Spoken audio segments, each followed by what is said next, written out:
नमस्कार, मी दिव्या हुरकट. साम संजीवनी या विशेष कार्यक्रमात तुम्हा सगळ्यांचं पुन्हा एकदा स्वागत. आज आपण चर्चा करणार आहोत IVF करण्यापूर्वी आयुर्वेद चिकित्सेचे महत्त्व या विषयावर आणि आपल्याला मार्गदर्शन करणार आहेत वैद्य विनेश चंद्रकांत नगरे सर. सर, कार्यक्रमात मनापासून स्वागत आहे. नमस्कार. सरांविषयी थोडक्यात माहिती जाणून घेऊयात. वैद्य विनेश चंद्रकांत नगरे हे स्त्रीरोग तज्ज्ञ आहेत.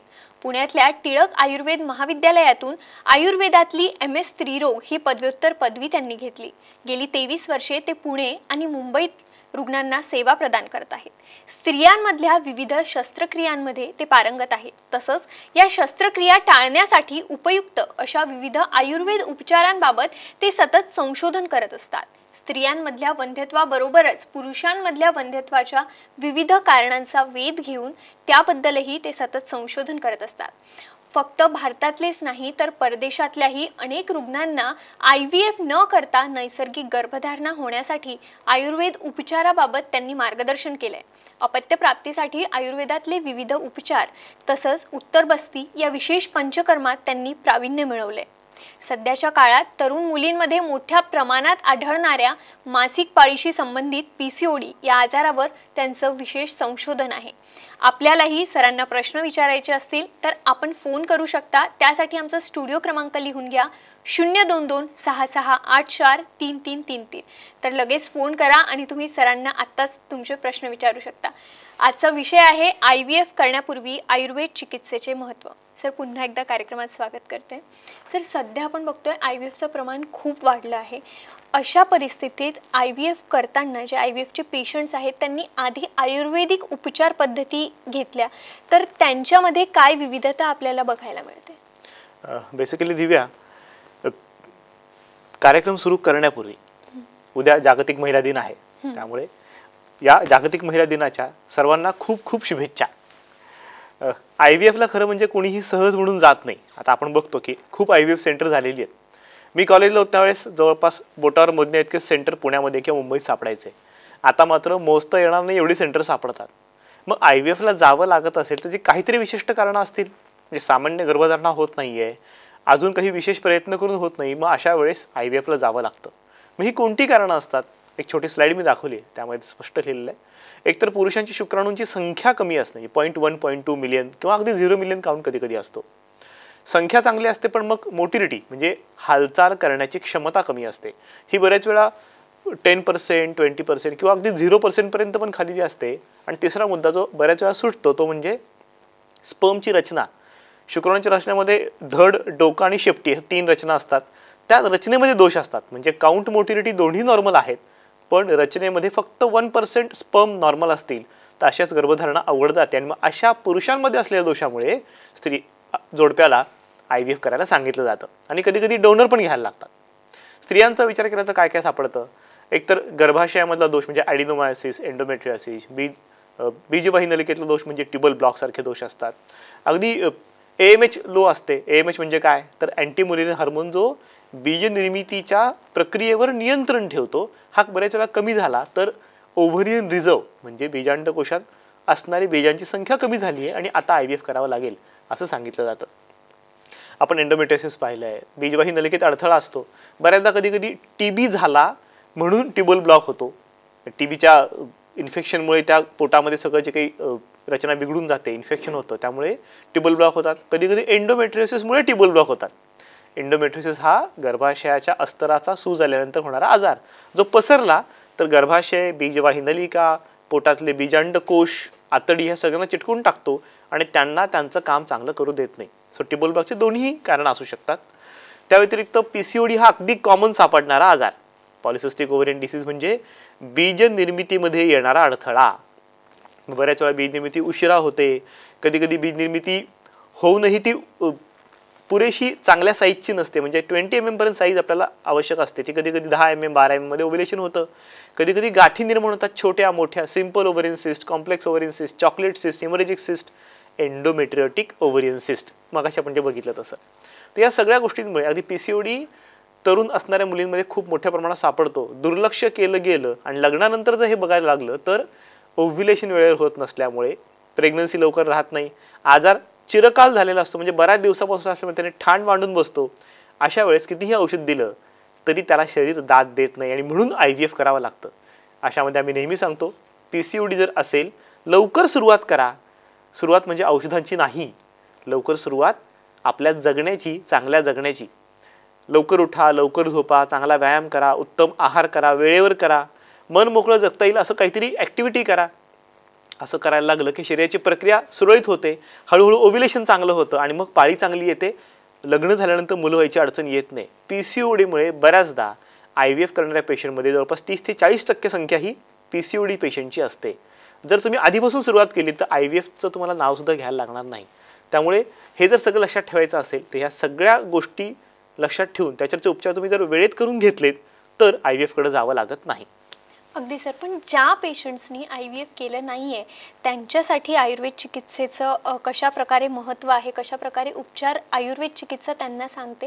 गेली 23 वर्ष तुम्ही यशस्वी उपचार करतायत अशा पेशंट्सवर, तर तुमच्याकडे असे खूप उदाहरण असतील, तर तसा एक उदाहरणसुद्धा आम्हाला सांगा. निश्चित दिव्या. बेसिकली IVF करायला सांगितलं म्हणजे लगेच करायलाच पाहिजे असं नसतं. आता मूळतः डॉक्टर तुम्हाला सल्ला तर योगच असतं बरं का. म्हणजे IVF करायला पाहिजे का, आता तुमची समस्याच तेवढी कठीण आहे. एक केस तुम्हाला सांगतो. पेशंटचा स्पर्म काउंट म्हणजे शुक्राणूंची संख्या 0.2 मिलियन दिसत होती. खरं म्हणजे पेशंट समोर बघितलं तर एकदम धडधाकट, उत्तम वजन, धिप्पाड. तो म्हटला आम्हाला कधीच काही प्रॉब्लेम आला नाही, विवाह झाला, शारीरिक संबंधात कुठली अडचण नाही, मला कुठला आजार नाही, सगळं छान आहे. आणि जेव्हा प्रेग्नन्सी राहत नाही बायकोला म्हणून तिची टेस्टिंग करून घेतली, ओव्ह्युलेशन थोडंसं लेट होतं, औषध दिलं, ओव्ह्युलेशन वेळेवर व्हायला लागलं, पण प्रेग्नन्सी राहत नाही म्हणून माझा रिपोर्ट करून घेतला. आता पहा बरं, या पेशंटमध्ये आधी बायकोचे रिपोर्ट करून घेतले, मग पुरुषांचे. आम्ही नेहमी सांगतो पहिल्यांदा पुरुषांचे रिपोर्ट करून घ्या, कारण एक रिपोर्ट असतो, काउंट, मोटिलिटी आणि रचना, 3 गोष्टी पाहायच्या असतात. त्यात काही सापडलं नाही तर निश्चितपणे पुढे जावं, आणि जर काही सापडलं तर मात्र स्क्रोटल म्हणजे खालच्या भागाची सोनोग्राफी करून घ्यावी विथ कलर डॉपलर. अगदीच गरज पडली तर बायोप्सी करून घ्यावी, अगदीच गरज पडली तर हार्मोनल टेस्ट. खरं म्हणजे आयुर्वेद उपचार करताना हार्मोनल टेस्टची गरजच नसते, आम्ही फक्त तिथली पॅथॉलॉजी पाहतो. आणि सगळ्यात महत्त्वाचं पेशंटची प्रकृती, जगण्याची जीवनशैली पाहतो. आणि हे सगळं पाहिल्यानंतर त्याला समजावून सांगितलं की अरे 0.2 मिलियन काउंट हा असा काय आपोआप झालेला नाही. नियमितपणे जागरण, पहाटे लवकर उठणं, झोप अपुरी, निद्रायत्तम सुखम दुःखम, झोपेवर सुख किंवा दुःख अवलंबून आहे. अपुरी झोप, सुख नष्ट झालं, दुःख निर्माण झालं, हे दुःख शरीरात पाझरत गेलं, रस, रक्त, मांस, मेद, अस्थि, मज्जा, शुक्र 7 धातूंमध्ये जर ते दुःख गेलं तर 7व्या धातूला पोषण मिळालंच नाही, काउंट कमी राहिला 0.2 मिलियन. सोनोग्राफी केल्यानंतर असं लक्षात आलं की स्क्रोटल फायब्रोसिस झालेला आहे. स्क्रोटम, अंडकोश पुरुषांचा हा सहजपणे बीज निर्मिती करणारा असला पाहिजे. फायब्रोसिस म्हणजे तो घट्टपणा आला तर त्याला बीज निर्मिती करता येत नाही, आणि म्हणून त्या पेशंटमध्ये हा प्रॉब्लेम निर्माण झाला होता. 100% इमोटाईल स्पर्म होते, स्पर्मची हालचाल अजिबात होत नव्हती. मग सगळ्यात पहिल्यांदा जर आयुर्वेद सांगतो आयुः वेदः, समोरच्या पेशंटचं आयुष्य जाणून घ्या, त्याला त्याच्या जगण्यानुसार सल्ला द्या. म्हणजे मला वाटतं म्हणून मी काय सांगेन असं करता येत नाही. मग त्या झोपेचं गणित पहिल्यांदा लावून दिलं, उत्तम झोप व्हायला लागली. दिवसभराचं शेड्यूल लावताना त्याला मध्ये मध्ये ब्रेक घ्यायला लावले, कारण तो सतत काम करत राहायचा, मानसिक ताण खूप होता. मग 15-15 मिनिटाचे ब्रेक दिले, काम अजिबात खंडित न करता मध्ये फक्त 15 मिनिटाचा ब्रेक, व्यायामाचं गणित बसवलं. आणि मग आयुर्वेदनुसार काही शीतोपचार, काही शीतबस्ती, उत्तरबस्ती ह्या सगळ्या गोष्टींचा अवलंब केल्यानंतर साधारणपणे 9 महिन्यात त्याचा काउंट जवळपास 36 मिलियनपर्यंत गेला. 36 मिलियन काउंट झाल्यानंतर त्याचं म्हणणं होतं की डॉक्टर प्रेग्नन्सी आता पटकन राहील का IVFला जाऊ. म्हटलं जर 0.21 किंवा 2 मिलियनवरनं काउंट 36 मिलियनपर्यंत आला, थोडी वाढ बघायला हरकत नाही, कारण नैसर्गिक गर्भधारणेची पण वाढ बघतोय. जेव्हा त्याच्या फिमेल पार्टनरची आपण चौकशी केली, रिपोर्ट्स बघितले, तेव्हा असं लक्षात आलं की इरोजन, सर्वायकल इरोजन म्हणजे गर्भाशयाच्या सुरुवातीला हलकीशी जखम झाल्यासारखं होतं, ज्याचे उपचार फारसे झालेच नव्हते, बाकीचे उपचार झाले होते. मग या सर्वायकल इरोजनवर योनी धावन, योनी पिचू हा फक्त साधा उपचार करून घेतला, तिला बाकी औषध काहीच दिलं नाही, आणि मग नेक्स्ट मंथमध्ये लगेच प्रेग्नन्सी राहिली. म्हणजे स्त्रीला कोणतंही औषध न देता पुरुषाला उत्तम औषध देऊन ट्रीटमेंट केल्यानंतर IVF न करता गर्भधारणा सहज झाली. आता ते मूल 2 वर्षाचं आहे. त्यामुळे ह्या सगळ्या गोष्टी लक्षात ठेवल्या पाहिजे की असलेले प्रॉब्लेम तुम्ही सोडवू शकता का, सोडवू शकत असाल तर IVFला जाण्याची खरंच म्हणजे गरज पडत नाही. अगदी सर, आता हे झालं की IVF ज्यांनी नाही केलं आहे त्यांच्यासाठी आयुर्वेद चिकित्सेचा फायदा कसा होतो, पण ज्यांनी IVF केलं आहे त्यांच्यासाठी आयुर्वेद चिकित्सेचा काय फायदा आहे आणि कोणत्या दिशेने आयुर्वेद त्यांना मदत करतं? निश्चितच. कसं आहे दिव्या, IVF सांगितल्यानंतर आयुर्वेदचा विचार मनात कुणाच्याही फारसा येत नाही, कारण तेवढे आयुर्वेदिक डॉक्टर उपलब्ध नसतात. मग आमचं असं म्हणणं असतं की उपलब्ध नसतील जवळपास तर तुम्ही ऑनलाईन कन्सल्टेशन घ्या. कारण आज करोनामुळे लोकांना कळले की ऑनलाईन सल्ला घेता येतो. आम्ही ही सिस्टीम 6 वर्षांपूर्वी डेव्हलप केलेली आहे. आमच्या आधीही अनेक संस्थांनी डेव्हलप केलेली आहे. ऑनलाईन कन्सल्टेशन करताना पेपर तुमचा संपूर्ण केला जातो. सगळे प्रश्न विचारा, जवळपास 1-1.5 तास जातो. सगळे प्रश्न विचारून झाले की आम्हाला प्रकृतीचा एक छान डाटा समोर येतो. त्याचबरोबर तुमचे रिपोर्ट फोटो काढून तुम्ही पाठवले तर एक संपूर्ण केसचा अभ्यास झाल्यानंतर मी तुमच्याशी बोलतो. सो माझा सगळा अभ्यास आधीच झालेला असतो आणि निवडक प्रश्नांची उत्तरं तुम्ही देऊ शकता. असाच हा पेशंट जेव्हा मला भेटायला आला तो म्हणाला, डॉक्टर मला तुम्हाला भेटायचं होतं पण कधी येऊ कसं येऊ. आणि आता 3 IVF झाले पण हरकत नाही. का झाले IVF? तर त्या पेशंटमध्ये एंडोमेट्रियोसिसची हिस्ट्री होती. एंडोमेट्रियोसिसमुळे सगळ्याच अवयवांची रचना बिघडून गेली. ॲडिजन्स म्हणजे चिटकाचिटकी झाली. ते लॅप्रोस्कोपी करून त्यांनी सोडवली पण होती. पण AMH अजिबात वाढत नव्हतं. 0.23 AMH होतं. आणि म्हणून मग एक डोनर स्वतःचं एग न वापरता दुसऱ्या स्त्रीचं बीज घ्यायला त्यांना सल्ला दिला. त्यांना गर्भधारणा हवी होती. आमच्याकडे येणं त्यावेळेला शक्य नव्हतं. सो त्यांनी तो निर्णय घेतला की ठीक आहे करून घेऊ, शेवटी बाळ हवंय. 3 वेळा एक डोनर घेऊनही गर्भधारणा झाली नाही. मग घरच्यांनी विचार केला एवढं करूनही होत नसेल तर आयुर्वेद करून तर बघू एकदा. आणि मग ती पेशंट आमच्याकडे आल्यानंतर संपूर्ण केस बघितल्यानंतर लक्षात आलं की मानसिक ताण आधीपासूनच होता. IVF केल्यानंतर तो अजून वाढला कारण सगळ्यांच्या अपेक्षा वाढल्या. आणि त्या मानसिक ताणामुळे चिंतानामच्या अतिचिंतनात अतिचिंता केल्यामुळे रसक्षय, शरीरातलं पाणी कमी होत गेलं, रसरशीतपणा कमी झाला आणि बीजाला गर्भाशयाला तो रसरशीतपणा मिळालाच नाही. इतक्या साध्या गोष्टीवर काम सुरू केल्यानंतर घरातल्या सगळ्यांशी बोललो, सासूशी बोललो, नवऱ्याशी बोललो, तिच्याशी बोललो, काम कशा स्वरूपाचं आहे, बॉस किती प्रेशर येतं, सगळ्या मग गप्पा मारल्यानंतर असं लक्षात आलं की काउन्सिलिंगने प्रश्न सुटेल. एकदा काउन्सिलिंग करून घेतलं, आम्हीही काही सल्ले दिले आणि संपूर्ण जीवनशैली बदलून गेली. ताण पूर्णपणे कमी झाला आणि मग आयुर्वेदाचे उपचार सुरू झाले. मग यामध्ये योगबस्ती करताना प्रजास्थापन बस्ती 3 बस्ती करून घेतले एकाच वेळेस सात्विक 21 दिवसांचे. 21 दिवसामध्ये शोधन, शमन, बृहण म्हणजे ताकद देणं. IVF मुळे आलेली सूज कमी करणं, कमी झाल्यानंतर त्या अवयवाला ताकद देणं, ह्या 3ही गोष्टी त्या 21 दिवसाच्या बस्तीमध्ये पूर्ण झाल्या. आणि मग सलग 3 उत्तर बस्ती पुन्हा तशीच कन्सेप्ट शोधन, शमन, बृहण. मग त्यासाठी क्षार तेल सुरुवातीला ॲडिजन्स सोडवण्यासाठी, दुसऱ्या वेळेस कास्यरी तेल जे शोथ किंवा सूज कमी करतं आणि मग तिसऱ्या वेळेस फलघृताचा उत्तर बसती जो ताकद देतो. असं केल्यानंतर जेव्हा ओव्ह्युलेशन चेक करायला लागलो तेव्हा असं लक्षात आलं एंडोमेट्रियम चांगलं डेव्हलप होतंय, ओव्ह्युलेशन चांगलं होतंय. आणि गंमत सांगतो 3 IVF करायला या पेशंटला जवळपास 2.5 वर्षे गेली होती. आयुर्वेद ट्रीटमेंट केल्यानंतर त्यांना असं वाटलं की खूप उशीर होईल. पण 7व्या महिन्यात पेशंट गर्भधारणा झाली होती आणि ती डिलिव्हरी पण व्यवस्थित झाली. सेकंड चाइल्डसाठी पेशंट आत्ताच 3 महिन्यापूर्वी आम्हाला अप्रोच झाला की डॉक्टर पहिलं तर छान झालं सगळं, आता पुन्हा एकदा मला आयुर्वेद उपचार करायचा आहे, आता मला IVF कडे जायचं नाही. त्यामुळे IVF करूनही तुम्ही आला असाल तरीही तुमची आत्ताची स्थिती ध्यानात घेऊन त्यानुसार उपचारांची रचना नक्की करता येते. अगदी सर, म्हणजे IVF करण्यापूर्वी सुद्धा आणि IVF केल्यानंतर सुद्धा सर मार्गदर्शन करतात कशा प्रकारे आयुर्वेद चिकित्सा फायदा करते हे सगळं सरांनी आपल्याला सांगितलेलं आहे. तरीही काही प्रश्न किंवा काही शंका तुमच्या मनात असतील तर नक्कीच तुम्ही सरांना संपर्क करू शकता, सरांचं मार्गदर्शन घेऊ शकता. त्यासाठी सध्या स्क्रीनवरती जे नंबर्स दिसत आहेत ते तुम्ही आवर्जून नोट करून घ्या, सरांना संपर्क करा, सरांचं प्रत्यक्ष मार्गदर्शन घ्या. कार्यक्रमात वेळ होते एक छोट्याशा ब्रेकची, पण तुम्ही कुठे जाऊ नका, पाहत राहा साम संजीवनी.